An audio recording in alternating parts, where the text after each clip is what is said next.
ಎಲ್ಲರಿಗೂ ನಮಸ್ಕಾರ.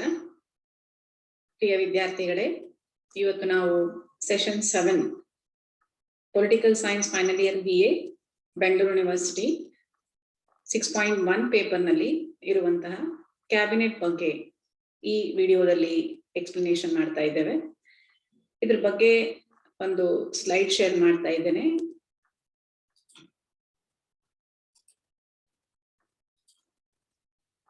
ಇದು ಪ್ರಸ್ತುತ Boris Johnson ಬ್ರಿಟನ್ನಿನ ಪ್ರಧಾನಮಂತ್ರಿಯನ್ನು ಒಳಗೊಂಡಂತಹ cabinet.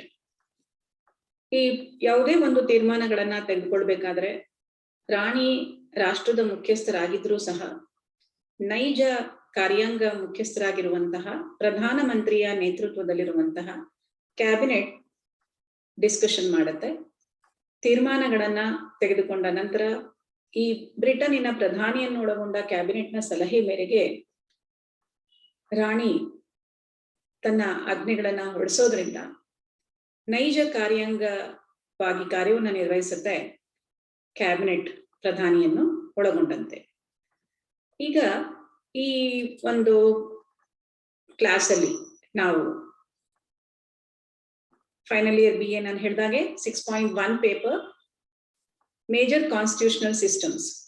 Major constitutional systems ಅಲ್ಲಿ ಫಸ್ಟ್ ಚಾಪ್ಟರ್ ಬಂದು ನಿಮ್ಗೆ political system of the United Kingdom. ಇದರಲ್ಲಿ ನಾವೀಗಾಗಲೇ 6 ಸೆಷನ್ಸ್ ಬಗ್ಗೆ ಎಕ್ಸ್ಪ್ಲನೇಷನ್ ಮಾಡಿದ್ದಾಗಿದೆ. ಇವತ್ತಿನ ಕ್ಲಾಸ್ ಅಲ್ಲಿ ನಾವು ಪ್ರಧಾನಿಯನ್ನು ಒಳಗೊಂಡಂತ ಬ್ರಿಟಿಷ್ ಕ್ಯಾಬಿನೆಟ್ ಇದ್ರ ಬಗ್ಗೆ ಅರ್ಥ ಮಾಡ್ಕೊಳ್ಳೋಕೆ ಹೋಗ್ತಾ ಇದ್ದೇವೆ. So in this session we are going to understand the cabinet of the United Kingdom. ಈಗ ಕ್ಯಾಬಿನೆಟ್ ಅಂದ್ರೆ ಒಂದು ರಾಷ್ಟ್ರದ ಇಡೀ ಒಂದು ಆಡಳಿತವನ್ನು ನಡೆಸ್ಕೊಂಡು ಹೋಗುವಂತಹ ನೈಜ ವ್ಯಕ್ತಿಗಳು ಅಂತ ಹೇಳ್ಬೋದು. ಇದರ ನೇತೃತ್ವ ಪ್ರಧಾನಮಂತ್ರಿಯಲ್ಲಿ. ಸೊ ಪ್ರಧಾನಿ ನೇತೃತ್ವದ ಈ ಕ್ಯಾಬಿನೆಟ್ ನಿಜವಾದ ಕಾರ್ಯಾಂಗ ಆಗಿರೋದ್ರಿಂದ ರಾಷ್ಟ್ರದ ಎಲ್ಲ ಅಧಿಕಾರಗಳನ್ನು ಕೂಡ ನೈಜವಾಗಿ ನಿರ್ವಹಿಸುವಂತಹ ಒಂದು ಅಂಗ ಇದಾಗಿದೆ. So the cabinet headed by the prime minister contains the real leaders or chiefs. ನಿಜವಾದಂತಹ ಒಂದು ವಾರಿಯರ್ಸ್ ಅಂತ ನಾವೇನು ಈ ಕೊರೋನಾ ವೈರಸ್ ಟೈಮ್ ಅಲ್ಲಿ ಹೇಳ್ತಾ ಇದ್ದೇವೆ, ಆ ನೈಜ ಕಾರ್ಯಾಂಗದ ವ್ಯಕ್ತಿಗಳಾಗಿ ಕೆಲಸ ಮಾಡುವಂತವರು ಕ್ಯಾಬಿನೆಟ್. ಪ್ರಿವಿ ಕೌನ್ಸಿಲ್ ಇದು ಅಸ್ತಿತ್ವದಲ್ಲಿದ್ರೂ ಕೂಡ ಅದು ಸಲಹೆ, ಅದರ ಸೂಚನೆ, ಅದು ಆಜ್ಞೆಗಳಿಗೆ ಮಾನ್ಯತೆ ನೀಡಿದ್ರೂ ಕೂಡ ಕ್ಯಾಬಿನೆಟ್ ಹೆಚ್ಚಿನ ಅಧಿಕಾರವನ್ನ ಪಡೆದುಕೊಂಡಿದೆ. ಅದಕ್ಕೆ ದ ಕ್ಯಾಬಿನೆಟ್ ಏನ್ ಹೇಳ್ಬೇಕು ಅಂತಂದ್ರೆ is a driving and the steering force with all it's members holding important portfolios of the government. ಹಣಕಾಸು, ರಕ್ಷಣಾ, ನಿಮ್ಗೆಲ್ಲ ಗೊತ್ತಿರೋ ಹಾಗೆ ರಾಷ್ಟ್ರದ ಮುಖ್ಯ ಒಂದು ಹುದ್ದೆಗಳು ಏನಿರುತ್ತವೆ, ಮುಖ್ಯವಾಗಿ ಡಿಪಾರ್ಟ್ಮೆಂಟ್ಸ್, ಈ ಗೃಹ ಇಲಾಖೆ ಆಗಿರ್ಬೋದು, ನಿಮ್ಗೆ ಗೊತ್ತಿರೋ ಹಾಗೆ ಹಣಕಾಸು ಇಲಾಖೆ ಮುಖ್ಯವಾಗಿ, ಈ ರೀತಿ ವಿದೇಶಾಂಗ ವ್ಯವಹಾರಗಳ ಖಾತೆ, ಇತರ ಪ್ರಮುಖ ಖಾತೆಗಳನ್ನು ಹೊಂದಿರುವಂತಹ ವ್ಯಕ್ತಿಗಳು ಈ ಕ್ಯಾಬಿನೆಟ್ ನಲ್ಲಿ ಇರ್ತಾರೆ. ಅದರಲ್ಲೂ ಅನುಭವಿಗಳು, ಪಕ್ಷಕ್ಕೆ ನಿಷ್ಠಾವಂತರಾಗಿರುವಂತಹ, ಹೆಚ್ಚು ದಕ್ಷ, ಪ್ರಾಮಾಣಿಕ, ಪ್ರಭಾವಿ ವ್ಯಕ್ತಿಗಳು ಈ ಒಂದು ಕ್ಯಾಬಿನೆಟ್ ನಲ್ಲಿ ಸ್ಥಾನವನ್ನ ಪಡ್ಕೊಂಡಿರ್ತಾರೆ. ಅದಕ್ಕೆ ರಾಮ್ಸೇನ್ ಇವರು ಒಂದು ಮಾತನ್ನ ಹೇಳ್ತಾರೆ. ಅದೇನಪ್ಪಾ ಅಂತಂದ್ರೆ the cabinet is the steering wheel of the ship of the state. ಒಂದು ರಾಜ್ಯದ ಚುಕ್ಕಾಣಿಯನ್ನ ನಡೆಸ್ಕೊಂಡು ಹೋಗುವಂತಹ ಒಂದು ಹಡಗು ಅಂತ ಏನ್ ಕರಿತೇವೆ, ಆ ಹಡಗಿಗೆ ಹೋಲಿಸಿದ್ದಾರೆ ರಾಮ್ಸೇನ್ ಇವರವರು ಈ ಕ್ಯಾಬಿನೆಟ್ ಅನ್ನ. ಈಗ ಅದನ್ನ ನಡೆಸುವಂತ ಚುಕ್ಕಾಣಿಕಾರನಿಗೆ ಹೋಲಿಸ್ತಾರೆ ಪ್ರಧಾನಿಯನ್ನ. ಸೊ ಪ್ರಧಾನಿ ನೇತೃತ್ವದ ಕ್ಯಾಬಿನೆಟ್ ಬಗ್ಗೆ ನಾವು ಒಂದೊಂದಾಗಿ ತಿಳ್ಕೊಳ್ಳೋಣ. ಏನು ಅಧಿಕಾರ ಮತ್ತು ಕಾರ್ಯಗಳನ್ನ ಅವರು ಹೊಂದಿದ್ದಾರೆ ಅಂತ ಹೇಳಿ. ಈ ಕ್ಯಾಬಿನೆಟ್ ಅಲ್ಲಿ ಒಂದು 4-5 ಜನರನ್ನು ಹೊಂದಿರುವಂತಹ ಒಂದು ಇನ್ನರ್ ಕ್ಯಾಬಿನೆಟ್ ನೋಡ್ತೇವೆ. ಆಮೇಲೆ ಒಂದು 15-20 ಮಂದಿಯನ್ನು ಒಳಗೊಂಡಂತಹ ಕ್ಯಾಬಿನೆಟ್ ನಾವು ಮಿನಿಸ್ಟರ್ಸ್ ಅನ್ನ ನೋಡ್ತೇವೆ ಸಚಿವ ಸಂಪುಟದಲ್ಲಿ. ಅಷ್ಟೇ ಅಲ್ಲ, ಇದರಲ್ಲಿ ಕ್ಯಾಬಿನೆಟ್ ರ್ಯಾಂಕ್ ಮತ್ತೆ ಡೆಪ್ಯೂಟಿ ಮಿನಿಸ್ಟರ್ಸ್, ಸಹಾಯಕ ಅಥವಾ ಸಹ ಒಂದು ಸಚಿವರು ಅಂತ ಹೇಳಿ ನಾವು ವಿವಿಧ ರ್ಯಾಂಕಿಂಗ್ ಅನ್ನ ನಾವು ನೋಡ್ತೇವೆ ಈ ಒಂದು ಬ್ರಿಟನ್ನಿನ ಕ್ಯಾಬಿನೆಟ್ ನಲ್ಲಿ. ಈಗ ಕ್ಯಾಬಿನೆಟ್ ನ ಒಂದು ಪದ್ಧತಿ ಅಂತ ಹೇಳಿದಾಗ ನಮ್ಗೆಲ್ಲ ಗೊತ್ತಿರೋ ಹಾಗೆ ನೈಜ ಕಾರ್ಯಾಂಗ ಮುಖ್ಯಸ್ಥರು ರಾಷ್ಟ್ರದ ಪ್ರಧಾನಮಂತ್ರಿ ಆಗಿದ್ರು ಕೂಡ ನಾಮ ಮಾತ್ರ ರಾಷ್ಟ್ರ ಪ್ರಮುಖರು ಅಂತ ಹೇಳಿ ರಾಣಿ ಈ ಒಂದು ಪೊಸಿಷನ್ ಅಲ್ಲಿ ಇರ್ತಾರೆ. ಸೊ ಇಬ್ರು ಕಾರ್ಯಾಂಗದ ಒಂದು ವ್ಯವಸ್ಥೆಯನ್ನ ನಾವು ಸಂಸದೀಯ ಸರ್ಕಾರ ಪದ್ಧತಿ ಇರುವ ಕಡೆಯಲ್ಲಿ ಕಾಣ್ತೇವೆ. ಕ್ಯಾಬಿನೆಟ್ ಸಿಸ್ಟಮ್ ನಲ್ಲಿ ಇರುವಂತಹ ಒಂದು ಪ್ರಮುಖವಾದಂತಹ ಅಂಶ ಏನಪ್ಪಾ ಅಂತಂದ್ರೆ, ಇದು ರಾಜನನ್ನ ಕ್ಯಾಬಿನೆಟ್ ನಿಂದ ಹೊರಗಿಡೋದು, exclusion of the king from the cabinet. ಮೊದಲು ರಾಣಿಗೆ ಅಥವಾ ರಾಜನಿಗೆ ಎಲ್ಲಾ ಅಧಿಕಾರಗಳು ಇದ್ರೂ ಕೂಡ ಕಾಲಾನಂತರದಲ್ಲಿ ರಾಜನಿಗೆ ಇದ್ದಂತ ಅಧಿಕಾರಗಳು ಪಾರ್ಲಿಮೆಂಟ್ಗೆ ಶಿಫ್ಟ್ ಆಗುತ್ತೆ. ಈ 1911ರ ಒಂದು ಕಾಯ್ದೆ ಆಗಿರ್ಬೋದು, ತಿದ್ದುಪಡಿ ಕಾಯ್ದೆ 1949ರ ಇರ್ಬೋದು, ಅದರ ಹಿಂದಿನ ಗ್ಲೋರಿಯಸ್ ರೆವಲ್ಯೂಷನ್ ಇರ್ಬೋದು, ಈ ಒಂದು ಕಾಲಘಟ್ಟದಲ್ಲಿ ರಾಣಿಗೆ ಇದ್ದಂತ ಅಧಿಕಾರಗಳು ಹೋಗಿ ಅದು ಪಾರ್ಲಿಮೆಂಟ್ಗೆ ಶಿಫ್ಟ್ ಆಗಿದೆ. ಪಾರ್ಲಿಮೆಂಟ್ ನಲ್ಲಿ ಹೌಸ್ ಆಫ್ ಕಾಮನ್ಸ್ ಹೆಚ್ಚಿನ ಅಧಿಕಾರವನ್ನು ಹೊಂದಿದೆ. ಈ ಕ್ಯಾಬಿನೆಟ್ ಸಿಸ್ಟಮ್ ಅಂದಾಗ ಪ್ರಧಾನಿಯನ್ನು ಒಳಗೊಂಡಂತಹ ಈ ಸಚಿವ ಸಂಪುಟ ಏನಿದೆ, ಈ ಸಚಿವ ಸಂಪುಟದ ಸಲಹೆ ಮೇರೆಗೆ ರಾಣಿ ಕಾರ್ಯವನ್ನ ನಿರ್ವಹಿಸಬೇಕಾಗಿದೆ. ಈಗ ರಾಣಿಯನ್ನ ಒಳಗೊಂಡಂತಹ ಶಾಸಕಾಂಗವನ್ನ ನಾವು ನೋಡಿದ್ರೂ ಕೂಡ ರಾಣಿ ಕ್ಯಾಬಿನೆಟ್ ನ ಮೀಟಿಂಗ್ಸ್ ಅಲ್ಲಿ ಭಾಗವಹಿಸೋದಿಲ್ಲ. ರಾಣಿಯನ್ನ ಪ್ರತ್ಯೇಕಗೊಳಿಸಲಾಗಿದೆ, ಕ್ಯಾಬಿನೆಟ್ ಮೀಟಿಂಗ್ಸ್ ಇಂದ ಅವರನ್ನ ಪ್ರತ್ಯೇಕಗೊಳಿಸಲಾಗಿದೆ. ಇದು ಕ್ಯಾಬಿನೆಟ್ ಪದ್ಧತಿಯ ಪ್ರಮುಖ ಲಕ್ಷಣಗಳಲ್ಲಿ ಒಂದಾಗಿದೆ. ಈಗ ರಾಣಿ ಮುಖ್ಯಸ್ಥರಾಗಿದ್ರೂ ಕೂಡ ಪ್ರಥಮ ಅಧಿವೇಶನವನ್ನ ಕರೆದು ಅಧಿವೇಶನವನ್ನ ಉದ್ದೇಶಿಸಿ ಹೊಸದಾಗಿ ಅಸ್ತಿತ್ವಕ್ಕೆ ಬಂದಿರುವಂತಹ ಒಂದು ಸದಸ್ಯರನ್ನ ಉದ್ದೇಶಿಸಿ ಭಾಷಣ ಮಾಡಿದ್ರು ಕೂಡ ರಾಣಿ ಕ್ಯಾಬಿನೆಟ್ ನ ಕಲಾಪಗಳಲ್ಲಿ ಭಾಗವಹಿಸೋದಿಲ್ಲ. ಹಾಗಾಗಿ exclusion of the king from the cabinet is the one of the major feature of cabinet system of UK. ಈಗ ಎರಡನೇ ಒಂದು ಅಂಶ, ಇದು ಕ್ಯಾಬಿನೆಟ್ ಪದ್ಧತಿಯ ಮತ್ತೊಂದು ಲಕ್ಷಣ ಏನಪ್ಪಾ ಅಂತಂದ್ರೆ, ನಾವು ನೋಡುವಂಥದ್ದು cooperation between cabinet and parliament. Between the cabinet and the parliament ಅಂತ ಹೇಳುವಾಗ, ಈಗ ಪಾರ್ಲಿಮೆಂಟ್ ಅಲ್ಲಿರುವಂತಹ ಎಲ್ಲಾ ಸದಸ್ಯರು ಕ್ಯಾಬಿನೆಟ್ ಅಲ್ಲಿ ಇರಲ್ಲ. ಆದ್ರೆ ಕ್ಯಾಬಿನೆಟ್ ನಲ್ಲಿರುವಂತಹ ಸದಸ್ಯರು ಪಾರ್ಲಿಮೆಂಟಿನ ಸದಸ್ಯರಾಗಿರ್ತಾರೆ. ಏಕಕಾಲದಲ್ಲಿ ಅವರು ಪಾರ್ಲಿಮೆಂಟಿನ ಸದಸ್ಯತ್ವವನ್ನು ಪಡ್ಕೊಂಡಿರ್ತಾರೆ. ಹಾಗಾಗಿ ಪಾರ್ಲಿಮೆಂಟ್ ಮತ್ತು ಕ್ಯಾಬಿನೆಟ್ ನ ನಡುವೆ ಸಹಕಾರ ಇರುತ್ತೆ. ಈಗ ಇಲ್ಲಿ ಅಧ್ಯಕ್ಷೀಯ ಪದ್ಧತಿ ಇರುವಂತಹ ಅಮೆರಿಕಾದಲ್ಲಿ ತೆಗೆದುಕೊಂಡ್ರೆ ಶಾಸಕಾಂಗ, ಕಾರ್ಯಾಂಗ, ಅಧಿಕಾರ ಪ್ರತ್ಯೇಕತಾ ಸಿದ್ಧಾಂತವನ್ನ ನಾವಲ್ಲಿ ನೋಡ್ತೇವೆ. ಆದ್ರೆ ಬ್ರಿಟನ್ನಿನಲ್ಲಿ ಈ ಅಧಿಕಾರ ಪ್ರತ್ಯೇಕತಾ ಸಿದ್ಧಾಂತ ಇಲ್ಲದೆ ಇರೋದ್ರಿಂದ ಮುಖ್ಯವಾಗಿ ಶಾಸಕಾಂಗದ ಸದಸ್ಯರು ಏಕಕಾಲದಲ್ಲಿ ಮಂತ್ರಿಗಳಾಗಿರ್ತಾರೆ. ಅಂದ್ರೆ ಮಂತ್ರಿಗಳು ಶಾಸಕಾಂಗದ ಸದಸ್ಯತ್ವವನ್ನ ಪಡೆದಿರೋದ್ರಿಂದ ಪಾರ್ಲಿಮೆಂಟ್ ಮತ್ತು ಕ್ಯಾಬಿನೆಟ್ ನ ನಡುವೆ ಉತ್ತಮ ಸಹಕಾರ, ಒಂದು ಸೌಹಾರ್ದತೆ ಇರುತ್ತೆ. ಇದು ಕ್ಯಾಬಿನೆಟ್ ಪದ್ಧತಿಯ ಮತ್ತೊಂದು ಲಕ್ಷಣ ಆಗಿದೆ. ಮೂರನೇದಾಗಿ ಫೀಚರ್ಸ್ ಆಫ್ ಕ್ಯಾಬಿನೆಟ್ ಸಿಸ್ಟಮ್ ನಲ್ಲಿ ಮಿನಿಸ್ಟೀರಿಯಲ್ ರೆಸ್ಪಾನ್ಸಿಬಿಲಿಟಿ. ಮಿನಿಸ್ಟೀರಿಯಲ್ ರೆಸ್ಪಾನ್ಸಿಬಿಲಿಟಿಯಲ್ಲಿ ನಾವು ಎರಡು ರೀತಿಯಾದಂತಹ ಒಂದು ರೆಸ್ಪಾನ್ಸಿಬಿಲಿಟಿಯನ್ನ ಕಾಣ್ತೇವೆ. That is individual responsibility and collective responsibility. Individual responsibility ಅಂದಾಗ ವೈಯಕ್ತಿಕ ಜವಾಬ್ದಾರಿ. ಪ್ರತಿಯೊಬ್ಬ ಮಂತ್ರಿ ತಾನು ಹೊಂದಿರುವಂತಹ ಏನು ಇಲಾಖೆ ಇದೆ, ಆ ಇಲಾಖೆಯ ಎಲ್ಲ ಕೆಲಸ ಕಾರ್ಯಗಳಿಗೆ, ಆಗು ಹೋಗುಗಳಿಗೆ, ಅಲ್ಲಿ ನಡೆಯುವಂತ ಎಲ್ಲ ಒಂದು ಏನು ಒಟ್ಟಾರೆ ಕೆಲಸ ಕಾರ್ಯಗಳೇನಿದೆ ಅದಕ್ಕೆ ಜವಾಬ್ದಾರಿಯನ್ನು ಹೊಂದಿರ್ತಾರೆ ಮಂತ್ರಿ. ಅವರು ಶಾಸಕಾಂಗಕ್ಕೆ ಜವಾಬ್ದಾರಿಯನ್ನ ಹೊಂದಿರ್ತಾರೆ, ರಾಣಿಗೆ ಜವಾಬ್ದಾರಿಯನ್ನ ಹೊಂದಿರ್ತಾರೆ. ಕಾರಣ ಅವರು ರಾಣಿಯಿಂದ ನೇಮಕ ಹೊಂದಿ ಬಂದಿರೋದ್ರಿಂದ. ಇನ್ನು ಪ್ರತಿಯೊಬ್ಬ ಮಂತ್ರಿಯೂ ಕೂಡ ತಾನು ಶಾಸಕಾಂಗಕ್ಕೆ, ಅದರಲ್ಲೂ ಹೌಸ್ ಆಫ್ ಕಾಮನ್ಸ್ಗೆ ಹೆಚ್ಚು ಜವಾಬ್ದಾರಿಯನ್ನ ಹೊಂದಿರ್ತಾರೆ. ಅಲ್ಲಿ ಏನಾದ್ರೂ ಲೋಪದೋಷಗಳು ಕಂಡು ಬಂದ್ರೆ, ತಮ್ಮ ಇಲಾಖೆಯಲ್ಲಿ ಏನಾದ್ರೂ ಲೋಪದೋಷಗಳು ಕಂಡು ಬಂದ್ರೆ ಅವರಿಗೆ ಸಹಾಯಕರಾಗಿ ಸೆಕ್ರೆಟರೀಸ್ ಇರ್ತಾರೆ, ಪಾರ್ಲಿಮೆಂಟರಿ ಸೆಕ್ರೆಟರೀಸ್ ಇರ್ತಾರೆ. ಆ ಕೆಲಸ ಅವರಿಗೆ ಏನು ಹೆಲ್ಪ್ ಮಾಡ್ಲಿಕ್ಕೆ ಸಮಿತಿಗಳಿರುತ್ತವೆ. ಬಟ್ ಇವೆಲ್ಲದರ ನಡುವೆ ಕೂಡ ಸಂಬಂಧಪಟ್ಟಂತ ಮಂತ್ರಿ ತನ್ನ ಇಲಾಖೆಯ ಆಗು ಹೋಗುಗಳಿಗೆ ಸಂಪೂರ್ಣವಾದಂತ ಜವಾಬ್ದಾರಿಯನ್ನು ಹೊಂದಿರ್ತಾರೆ. ಹಾಗಾಗಿ ಅಲ್ಲೇನಾದ್ರೂ ಲೋಪದೋಷಗಳು ಕಂಡು ಬಂದ್ರೆ ಅವರು ವೈಯಕ್ತಿಕವಾಗಿ ಹೊಣೆಗಾರಿಕೆಯನ್ನು ಹೊತ್ತು ತಮ್ಮ ಒಂದು ಸ್ಥಾನಕ್ಕೆ ರಾಜೀನಾಮೆಯನ್ನು ಕೊಡ್ಬೇಕಾಗತ್ತೆ. ಇದನ್ನ ನಾವು ಮಿನಿಸ್ಟೀರಿಯಲ್ ರೆಸ್ಪಾನ್ಸಿಬಿಲಿಟಿ ಅಂತ ಹೇಳಿ ಕರಿತೇವೆ. ಅಷ್ಟೇ ಅಲ್ಲ, ಅವರು ಇಡೀ ಮಂತ್ರಿ ಮಂಡಲ ಒಂದು ಆಟದ ತಂಡದೋಪಾದಿಯಲ್ಲಿ ಕೆಲಸವನ್ನ ಮಾಡುತ್ತೆ. ಆ ಸರ್ಕಾರ ತೆಗೆದುಕೊಂಡಿರುವಂತ ನಿರ್ಣಯಗಳಿಗೆ ಇಡೀ ಒಂದು ಮಂತ್ರಿ ಮಂಡಲ ಜವಾಬ್ದಾರಿಯನ್ನು ಹೊತ್ತಿದ್ದು ಆಕಸ್ಮಿಕ ಸರ್ಕಾರದಲ್ಲಿ ಏನಾದ್ರು ಲೋಪದೋಷಗಳು ಕಂಡು ಬಂದ್ರೆ ಇಡೀ ಮಂತ್ರಿ ಮಂಡಲ ತನ್ನ ಒಂದು ಸ್ಥಾನಕ್ಕೆ ರಾಜೀನಾಮೆಯನ್ನು ಕೊಟ್ಟು ಅಧಿಕಾರದಿಂದ ಕೆಳಗಿಳಿಬೇಕಾಗತ್ತೆ.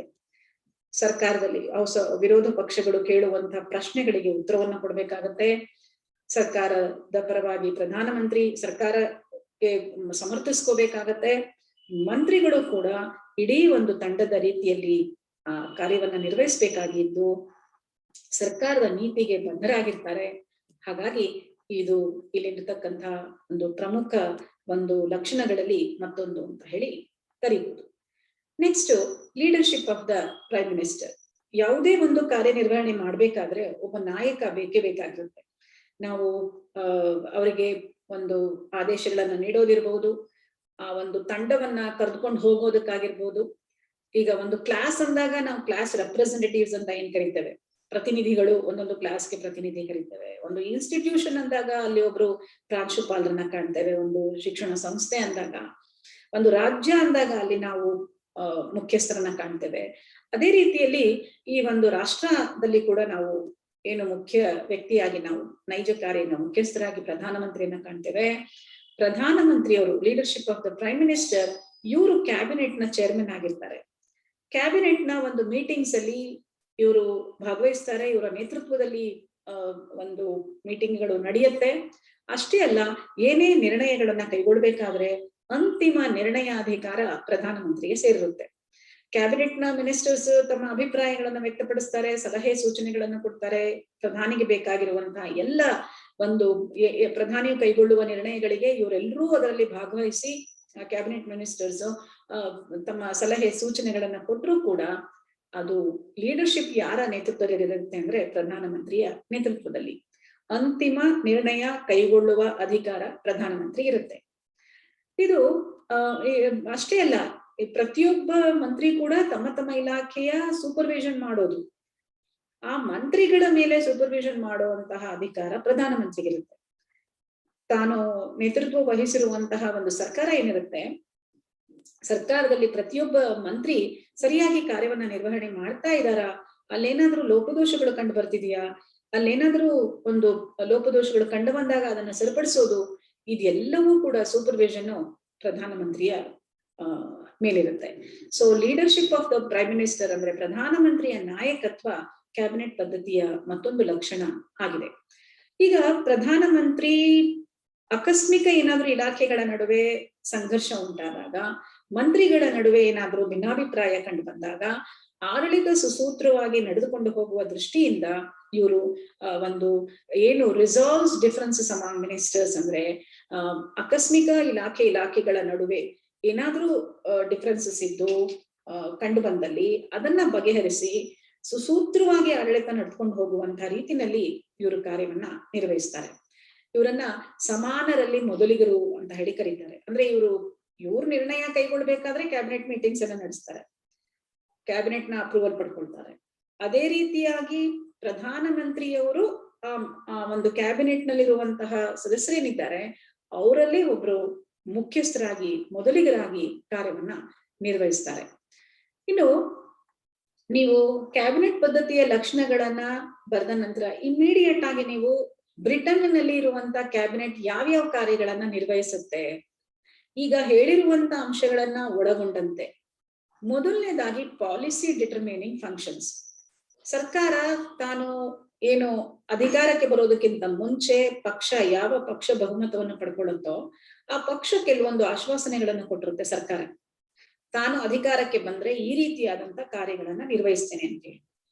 ಸೊ ಅದಕ್ಕೆ ಸರ್ಕಾರದ ಒಂದು ನೀತಿಯನ್ನ ನಿರ್ಧರಿಸುವಲ್ಲಿ ಅವ್ರೇನ್ ಮಾಡ್ತಾರೆ, ಬ್ರಿಟಿಷ್ ನ ಕ್ಯಾಬಿನೆಟ್ ಅಂತ ಹೇಳಿದ್ರೆ ಏನ್ ಮಾಡುತ್ತೆ ಅಂತ ಹೇಳಿದ್ರೆ discusses and decides all sorts of national and international problems.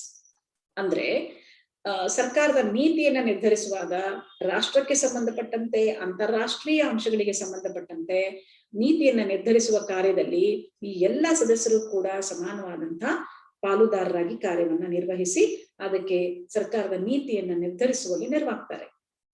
So ಸರ್ಕಾರದ ನೀತಿಯನ್ನ ನಿರ್ಧರಿಸುವಲ್ಲಿ ಪ್ರಮುಖ ಪಾತ್ರವನ್ನ ವಹಿಸುತ್ತೆ, ಪ್ರಮುಖ ಕಾರ್ಯವನ್ನ ನಿರ್ವಹಿಸುತ್ತೆ ಬ್ರಿಟನ್ನಿನ ಕ್ಯಾಬಿನೆಟ್.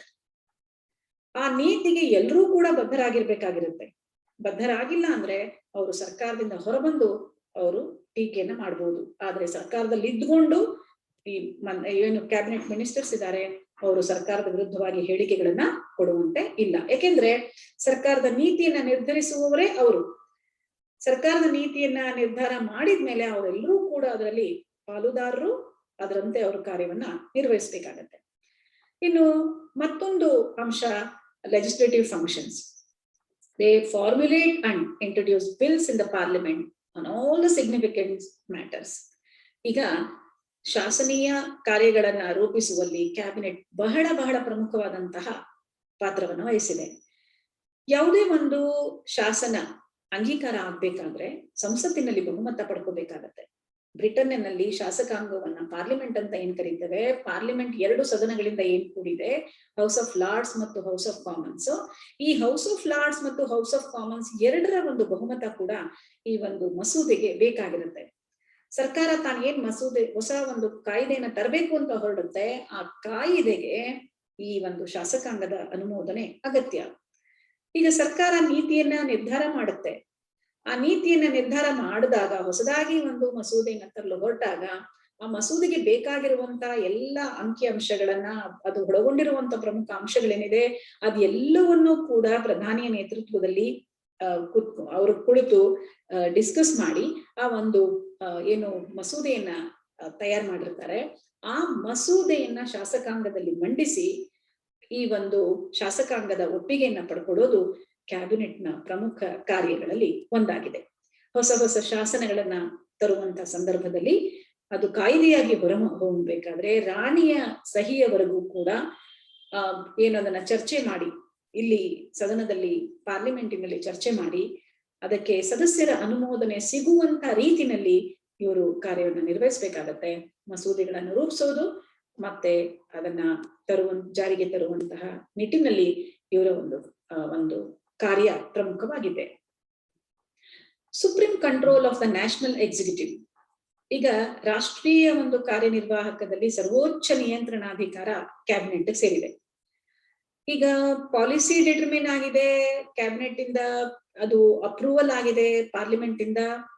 ಈಗ ಅದು ಎಷ್ಟರ ಮಟ್ಟಿಗೆ ಏನು ಕಾರ್ಯವನ್ನ ನಿರ್ವಹಣೆ ಮಾಡ್ಕೊಂಡು ಹೋಗ್ತಾ ಇದೆ, ಎಲ್ಲಾ ಒಂದು ಕಾರ್ಯಗಳು ಸುಸೂತ್ರವಾಗಿ ನಡೀತಾ ಇದೆಯಾ, ಪ್ರತಿಯೊಬ್ರು ಕೂಡ ತಮ್ಮ ತಮ್ಮ ಒಂದು ಕಾರ್ಯಗಳನ್ನ ಸರಿಯಾಗಿ ನಿರ್ವಹಣೆ ಮಾಡಿದಾಗಷ್ಟೇ ಒಂದು ರಾಷ್ಟ್ರದಲ್ಲಿ ಸರ್ಕಾರದ ನೀತಿ ಸರಿಯಾದಂತ ರೀತಿಯಲ್ಲಿ ಅನುಷ್ಠಾನಕ್ಕೆ ಬರೋದಕ್ಕೆ ಸಾಧ್ಯ ಆಗತ್ತೆ. ಪ್ರತಿಯೊಬ್ರು ಕೂಡ ಒಂದು ಆಟದ ತಂಡದೋಪಾದಿಯಲ್ಲಿ ಕೆಲಸ ಮಾಡೋದ್ರಿಂದ ಪ್ರತಿಯೊಬ್ಬರ ಜವಾಬ್ದಾರಿ ಕೂಡ ಇರುತ್ತೆ. ಅಂದ್ರೆ ಪ್ರತಿಯೊಬ್ಬ ಒಂದು ಮಂತ್ರಿ ತಮ್ಮ ರಾಷ್ಟ್ರದ ನೈಜ ಕಾರ್ಯನಿರ್ವಹಣೆಯಲ್ಲಿ ತೊಡಗಿದ್ದೇವೆ ಅನ್ನೋ ಜವಾಬ್ದಾರಿ ಅವ್ರಿಗಿರೋದ್ರಿಂದ ಸಂಪೂರ್ಣವಾದಂತ ನಿಯಂತ್ರಣಾಧಿಕಾರ ಆಯಾ ಇಲಾಖೆಯಲ್ಲಿ ಆ ಇಲಾಖೆಯ ಮಂತ್ರಿಗೆ ಸೇರಿರುತ್ತೆ.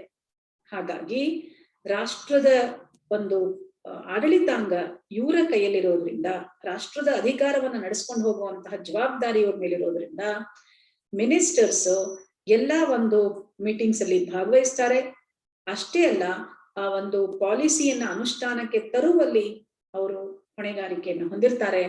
ಮತ್ತೆ ಆ ಪಾಲಿಸಿಯನ್ನ ಪಾರ್ಲಿಮೆಂಟ್ ನಲ್ಲಿ ಅಪ್ರೂವಲ್ ಪಡ್ಕೊಳ್ಳೋದು, ಅದನ್ನ ಮಂಡಿಸಿ ಶಾಸಕಾಂಗದಲ್ಲಿ ಅನುಮೋದನೆಯನ್ನ ಪಡ್ಕೊಂಡು ಪಾರ್ಲಿಮೆಂಟಿನ ಉಭಯ ಸದನಗಳಲ್ಲಿ ಬಹುಮತ ಸಿಗುವಂತೆ ನೋಡ್ಕೊಳ್ಳುವಂಥದ್ದು.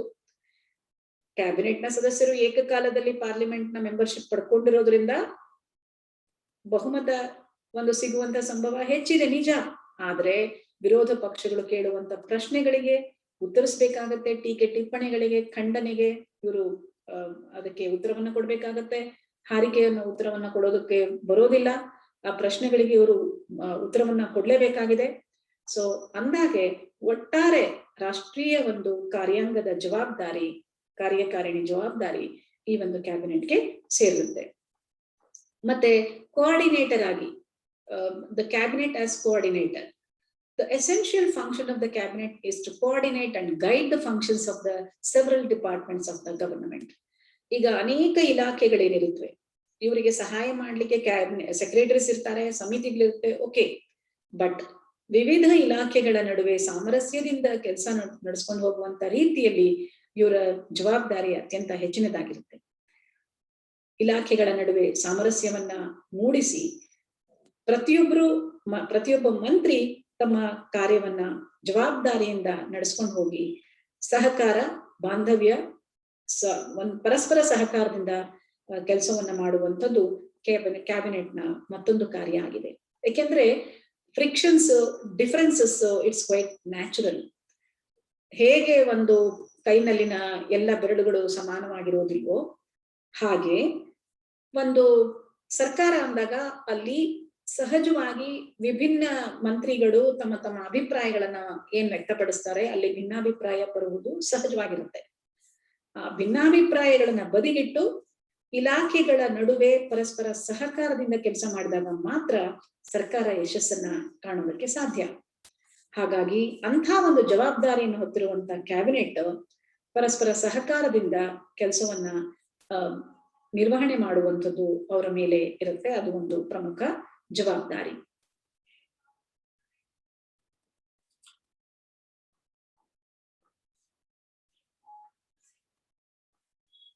ಮತ್ತೊಂದು, ಈಗಾಗಲೇ ಇದ್ರ ಬಗ್ಗೆ ನಾವು ಡಿಸ್ಕಷನ್ ಮಾಡಿದ್ದೇವೆ.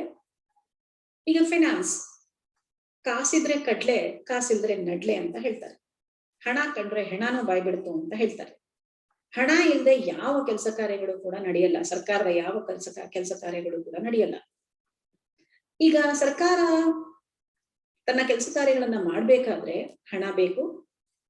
ಸೊ ಡಿಟರ್ಮಿನೇಷನ್ ಆಫ್ ಫೈನಾನ್ಸಸ್, ಈಗ ಹಣಕಾಸು ನಿರ್ಣಯವನ್ನ ಮಾಡುವಂತ ಅಧಿಕಾರ ಕ್ಯಾಬಿನೆಟ್ಗೆ ಸೇರಿರುತ್ತೆ. The cabinet is responsible for the whole expenditure of the state and for raising necessary revenues to meet it. ಈಗ ಹಣ ಖರ್ಚು ಮಾಡ್ಬೇಕು ಅಂದ್ರೆ ತೆರಿಗೆ ರೂಪದಲ್ಲಿ ಹಣವನ್ನ ಸಂಗ್ರಹ ಮಾಡ್ಬೇಕಾಗತ್ತೆ. ತೆರಿಗೆ ರೂಪದಲ್ಲಿ ಸಂಗ್ರಹ ಮಾಡ್ಬೇಕು ಅಂತಂದ್ರೆ ಅದಕ್ಕೆ ಬಜೆಟ್ ನ ಅನುಮೋದನೆ ಪಡ್ಕೋಬೇಕಾಗತ್ತೆ. ಬಜೆಟ್ ಅನ್ನ ಸಿದ್ಧಪಡಿಸಿ ಅದನ್ನ ಶಾಸಕಾಂಗದಲ್ಲಿ ಮಂಡಿಸಿ ಅದರ ಒಪ್ಪಿಗೆಯನ್ನ ಪಡ್ಕೊಂಡು ಆಮೇಲೆ ಅಷ್ಟೇ ಅದು ತೆರಿಗೆಯನ್ನ ವಿಧಿಸಲು ಸಾಧ್ಯ. ತೆರಿಗೆ ಸಂಗ್ರಹ ಆದ ನಂತರ ಸರ್ಕಾರ ಅದನ್ನ ವಿನಿಯೋಗ ಮಾಡ್ಲಿಕ್ಕೆ ಸಾಧ್ಯ ಆಗತ್ತೆ. ಸೊ ಎಷ್ಟು ಹಣವನ್ನ ತೆರಿಗೆಯನ್ನ ರೂಪದಲ್ಲಿ ನಾವು ಪಡಿಬೇಕು, ರಾಜ್ಯದಲ್ಲಿ ಕೆಲಸ ಕಾರ್ಯಗಳ ನಿರ್ವಹಣೆ ಮಾಡ್ಕೊಂಡು ಹೋಗ್ಬೇಕಾದ್ರೆ ಆ ಹಣವನ್ನ ಯಾವ್ಯಾವ ರೂಪಗಳಲ್ಲಿ ನಾವು ತೆರಿಗೆ ರೂಪದಲ್ಲಿ ಪಡಿಬಹುದು, ಸರ್ಕಾರ ಆ ಯೋಜನೆಗಳನ್ನ ಯಶಸ್ವಿಯಾಗಿ ಕಾರ್ಯರೂಪಕ್ಕೆ ತರಬೇಕಾದ್ರೆ ಯಾವ್ಯಾವ ಇಲಾಖೆಗೆ ಎಷ್ಟು ಹಣವನ್ನ ಮಂಜೂರು ಮಾಡ್ಬೇಕಾಗತ್ತೆ. ಸೊ ಇದೆಲ್ಲವನ್ನ ನಿರ್ಧಾರ ಮಾಡುವಂತಹ ಒಂದು ಬಜೆಟ್ ಏನಿದೆ ಅದನ್ನ ನಿರ್ಣಯಿಸುವಲ್ಲಿ ಕ್ಯಾಬಿನೆಟ್ ಪ್ರಮುಖವಾದಂತ ಒಂದು ಅಧಿಕಾರವನ್ನ ಹೊಂದಿದೆ. Cabinet decides as to what taxes will be levied. ಯಾವ್ಯಾವ ರೂಪದ ಟ್ಯಾಕ್ಸಸ್ ಅನ್ನ ಹಾಕ್ಬೇಕು. ತನಗೆ ಇಷ್ಟ ಬಂದ ಹಾಗೆ ಎಲ್ಲಾ ಟ್ಯಾಕ್ಸ್ ಅನ್ನ ಹಾಕ್ಲಿಕ್ಕೆ ಸಾಧ್ಯ ಇಲ್ಲ. ಇಷ್ಟ ಬಂದ ಹಾಗೆ ಹಣವನ್ನ ತೆರಿಗೆ ರೂಪದಲ್ಲಿ ಸಂಗ್ರಹ ಮಾಡ್ಲಿಕ್ಕೆ ಸಾಧ್ಯ ಇಲ್ಲ. ಈಗಾಗ್ಲೇ ನಮಗೆ ಗೊತ್ತಿರೋ ಹಾಗೆ ಬ್ರಿಟನ್ನಿನ ಜನತೆ ಏನು ಒಂದು ರೂಢಿ ಸಂಪ್ರದಾಯಗಳನ್ನ ರೂಢಿಸ್ಕೊಂಡು ಬಂದಿದ್ದಾರೆ, ಅದಕ್ಕೆ ವಿರುದ್ಧವಾಗಿ ಸರ್ಕಾರ ನಡೆಯುವಂತಿಲ್ಲ.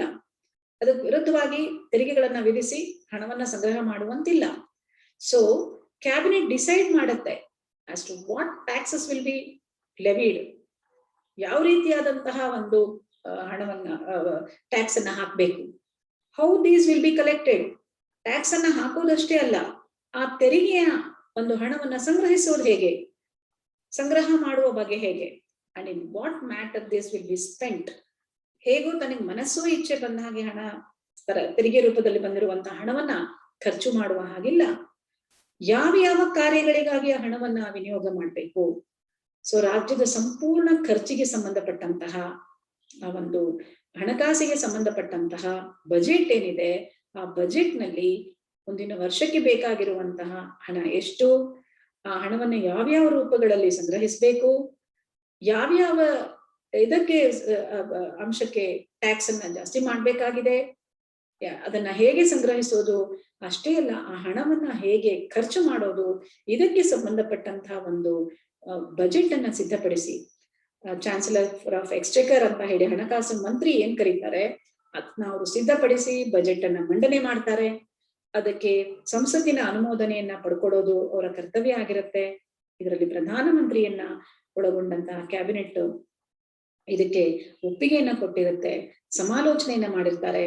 ಆ ನಂತರ ಅದನ್ನ ಸಂಸತ್ತಿನಲ್ಲಿ ಮಂಡಿಸಿ, ಅದರಲ್ಲೂ ಹೌಸ್ ಆಫ್ ಕಾಮನ್ಸ್ ಅಲ್ಲಿ ಮಾತ್ರ ಮಂಡನೆ ಮಾಡಿ, ಮೊದಲು ಮಂಡನೆ ಮಾಡಿ ಆಮೇಲೆ ನಂತರ ಅದನ್ನ ಹೌಸ್ ಆಫ್ ಲಾರ್ಡ್ಸ್ ಗೆ ಕಳಿಸಲಾಗತ್ತೆ, ನಂತರ ರಾಣಿಯ ಸಹಿಗೆ ಕಳಿಸಲಾಗತ್ತೆ. ಸೊ ಇಲ್ಲಿ ಏನಪ್ಪಾ ಅಂತಂದ್ರೆ ಸಂಪೂರ್ಣ ರಾಷ್ಟ್ರದ ಹಣಕಾಸಿನ ನೀತಿಯನ್ನ ನಿರ್ಧಾರ ಮಾಡುವ ಅಧಿಕಾರ ಈ ಒಂದು ಪ್ರಧಾನಿಯನ್ನೊಳಗೊಂಡಂತ ಕ್ಯಾಬಿನೆಟ್ಗೆ ಸೇರಿರುತ್ತೆ. ನೆಕ್ಸ್ಟ್, ಈಗ ಇದಿಷ್ಟು ನೀವು ವಿವರಣೆಯನ್ನ ಕೊಟ್ರಿ. ವಿವರಣೆಯನ್ನ ಕೊಟ್ಟ ನಂತರ ಅದಕ್ಕೆ ಸಂಬಂಧಪಟ್ಟಂತೆ ಒಂದೆರಡು ಟೀಕೆಗಳನ್ನ ನೀವು ಬರಿಬೇಕಾಗತ್ತೆ ಪರೀಕ್ಷೆಯಲ್ಲಿ. ಅದಾದ ನಂತರ ಉಪಸಂಹಾರ. ಏನದು ಉಪಸಂಹಾರ? ಈಗ the cabinet is the instrument that links the executive branch of government to the legislative branch. ಈ ಕ್ಯಾಬಿನೆಟ್ ಶಾಸನೀಯ ಮತ್ತು ಕಾರ್ಯಾಂಗ ಈ ಎರಡನ್ನ ಜೋಡಿಸುವ ಒಂದು ಶಾಖೆಯಾಗಿದೆ. ಏಕೆಂದ್ರೆ ಕ್ಯಾಬಿನೆಟ್ ನಲ್ಲಿರುವ ಮಂತ್ರಿಗಳು ಏಕಕಾಲದಲ್ಲಿ ಶಾಸಕಾಂಗದ ಸದಸ್ಯತ್ವವನ್ನು ಪಡ್ಕೊಂಡಿರೋದ್ರಿಂದ ಅವರು ಒಂದು ರೀತಿ ಸಂಯೋಜಕರ ರೀತಿಯಲ್ಲಿ ಕಾರ್ಯವನ್ನ ನಿರ್ವಹಿಸ್ತಾರೆ. ಅವರು ಕ್ಯಾಬಿನೆಟ್, ಪ್ರಧಾನಿಯನ್ನೊಳಗೊಂಡ ಕ್ಯಾಬಿನೆಟ್. ಸೊ ಸಂಸತ್ತಿನ ಕಾರ್ಯಗಳಿಗೆ ಅವ್ರಿಗೂ ಮಾರ್ಗದರ್ಶನ ನೀಡುವಂತದ್ದಾಗಿರ್ಬೋದು, ನಿಯಂತ್ರಿಸೋದಾಗಿರ್ಬೋದು, ಈ ಸಂಪೂರ್ಣ ಹೊಣೆಗಾರಿಕೆ ಕ್ಯಾಬಿನೆಟ್ಗೆ ಸೇರಿರುತ್ತದೆ. ಸ್ಟೂಡೆಂಟ್ಸ್, ಇದಕ್ಕೆ ಸಂಬಂಧಪಟ್ಟಂತೆ ಕ್ಯಾಬಿನೆಟ್ನ ರಚನೆ, ಅಧಿಕಾರ ಮತ್ತು ಕಾರ್ಯಗಳನ್ನ ವಿವರಿಸಿ ಅಂತ ಹೇಳಿ ನಿಮ್ಗೆ ಕ್ವೆಶನ್ ಕೇಳ್ತಾರೆ. ಈ ಕ್ವೆಶನ್ಗೆ ನೀವು ಈ ರೀತಿಯಾಗಿ ಆನ್ಸರ್ ಅನ್ನ ಬರಿಬೇಕಾಗತ್ತೆ. ಇದಕ್ಕೆ ಸಂಪೂರ್ಣವಾದಂತಹ ವಿವರವನ್ನ ಈ ಸೆಷನ್ ಅಲ್ಲಿ ನಾವು ನೀಡಿದ್ದೇವೆ. ಇದಕ್ಕೆ ಸಂಬಂಧಪಟ್ಟಂತಹ ನೋಟ್ಸ್ ಕೂಡ ನಿಮ್ಗೆ LMS ಅಲ್ಲಿ ಲಭ್ಯ ಇದೆ. ಸೊ ಅದನ್ನ ನೋಡ್ಕೊಳ್ಳಿ. ಕನ್ನಡ ಮತ್ತು ಇಂಗ್ಲಿಷ್ ಎರಡೂ ವರ್ಷನ್ ಅಲ್ಲಿ ನಿಮ್ಗೆ ನೋಟ್ಸ್ ಅನ್ನ ಕೊಟ್ಟಿದ್ದೇವೆ. ಮೆಜಾರಿಟಿ ಕನ್ನಡ ಮೀಡಿಯಂ ಸ್ಟೂಡೆಂಟ್ಸ್ ಇರೋದ್ರಿಂದ ನಾವು ಕನ್ನಡದಲ್ಲಿ ಇದನ್ನ ಎಕ್ಸ್ಪ್ಲೇನ್ ಮಾಡಿದ್ದೇನೆ. ಇದಕ್ಕೆ ಸಂಬಂಧಪಟ್ಟಂತಹ ಒಂದು ನೋಟ್ಸ್ ಅನ್ನ ಸಂಪೂರ್ಣವಾಗಿ ಓದಿ, ವಿಡಿಯೋವನ್ನ ಒಂದು 2-3 ಸಾರಿ ನೀವು ಕೇಳಿಸ್ಕೊಳ್ಳಿ. ಆಗ ಸಂಪೂರ್ಣ ನಿಮ್ಗೆ ಇದಕ್ಕೆ ವಿವರಣೆ ಸಿಗುತ್ತೆ, ಅರ್ಥ ಆಗತ್ತೆ. ಸೊ ಇಲ್ಲಿಗೆ ನಾವು ಈ ಕ್ಲಾಸ್ ಅನ್ನ ಮುಕ್ತಾಯ ಮಾಡೋಣ.